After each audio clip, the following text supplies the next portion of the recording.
So, ano mga halimbawa ng vitamina ito? Vitamina. So, Hindi, ikaw mag-isa. ay red meat, mga isda, karne ng baboy, mga itlog. Ano yun, mga iron? Tapos, yun nga po. Pangatlo naman po ay calcium. So, alam mo naman, ang calcium ay ito ay nakakatulong sa paglaki at pag-develop na naman ang isang fetus. So, again, para manatili ang bone density ng ibig sabihin nito, Ano ba yung bone density? ang bone density ay ito ay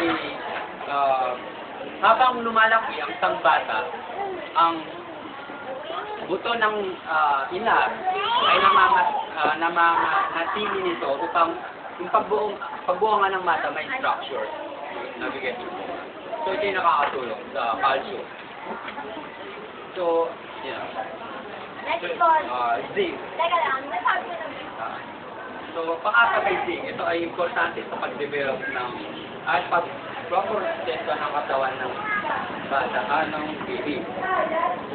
So, ito po rin ay halimbawa nito ay mga seafoods po, pagkain ng dagat, mga meat, mga pagkain ng itlog, mga manidin, saka mga keso po, mga malalakas na source ng zinc. So, bakit po kailangan natin ng zinc sa ating katawan? Para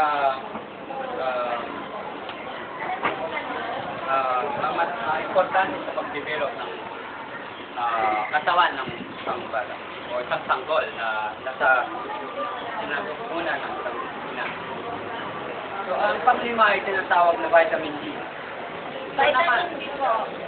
Ito naman ay tumutulong sa pag-absorb ng calcium ng nanay. So, natatandaan niyo po ba ang calcium ay, ang gamit ng vitamin D ay ang calcium ay ina-absorb. Parang yung vitamin D ay tumutulong sa calcium para ma-absorb na sa loob ng nanay. So, ang mga halimbawa nito, ganun din po ang mga mani, halo-halo na po sa mga pagkain na ganyan. Andun na po sa isang mga particular na pagkain. So, tandaan niyo po ang mga 5 importanteng vitamina at mineral na kailangan ng isang pagbubuntis. Folic acid, iron, calcium, zinc, at vitamin D. Salamat. Naintindihan